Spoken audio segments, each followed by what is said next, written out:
ಸಚಿವ ಅಶ್ವಥ್ ನಾರಾಯಣರನ್ನು ಸಂಪುಟದಿಂದ ಕೈಬಿಡಲು ಮನವಿ.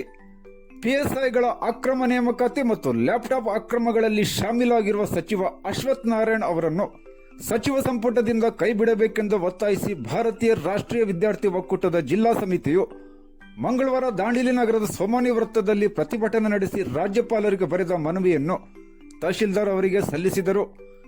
ಸಚಿವರಾದ ಅಶ್ವಥ್ ನಾರಾಯಣ್ ಅವರು ವಿದ್ಯಾರ್ಥಿಗಳು ಭವಿಷ್ಯ ರೂಪಿಸಿಕೊಳ್ಳಬೇಕಾದ ಪಿಎಸ್ಐ ಪರೀಕ್ಷೆಯಲ್ಲಿ ಶಾಮೀಲಾಗಿರುವುದು ಖೇದಕರ.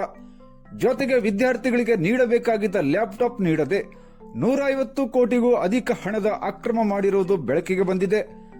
ಲ್ಯಾಪ್ಟಾಪ್ನಿಂದ ವಂಚಿತರಾಗಿರುವ ವಿದ್ಯಾರ್ಥಿಗಳಿಗೆ ಲ್ಯಾಪ್ಟಾಪ್ ವಿತರಿಸಲು ಸೂಕ್ತ ಕ್ರಮ ಜರುಗಿಸಬೇಕು.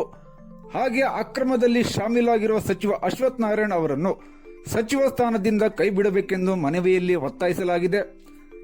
ಈ ಸಂದರ್ಭದಲ್ಲಿ ಜಿಲ್ಲಾ ಸಮಿತಿ ಅಧ್ಯಕ್ಷ ವಿಶ್ವಗೌಡ, ಉಪಾಧ್ಯಕ್ಷ ಗೋಪಾಲ್ ಸಿಂಗ್ ಎನ್ ರಜಪೂತ್, ವಿದ್ಯಾರ್ಥಿಗಳಾದ ವಿಠಲ್ ಡೋಂಗ್ರೆ, ಶುಭಂ ಕೋಳೇಕರ್, ಶೋಯಬ್, ರವಿ ರಾಥೋಡ್, ಸಲ್ಮಾನ್, ತೋಕಿಬ್, ಪ್ರಜ್ವಲ್, ಪ್ರಶಾಂತ್, ಸಾಯಿಲ್ ಹಾಗೂ ಬೆಂಬಲಿಗರಾಗಿ ದಾಂಡೇಲಿ ಬ್ಲಾಕ್ ಕಾಂಗ್ರೆಸ್ ಅಧ್ಯಕ್ಷ ವಿಆರ್ ಹೆಗಡೆ, ಮುಖಂಡರಾದ ಎಂಆರ್ ನಾಯ್ಕ್, ಬಾಪುಗೌಡ, ಕಿರಣ್ ಸಿಂಗ್ ರಜಪೂತ್, ಫಾರೂಕ್ ಅದುರೆ, ಅವಿನಾಶ್ ಗೋಡ್ಕೆ, ರಫೀಕ್ ಖಾನ್ ಜಿ ಮೊದಲಾದವರು ಇದ್ದರು.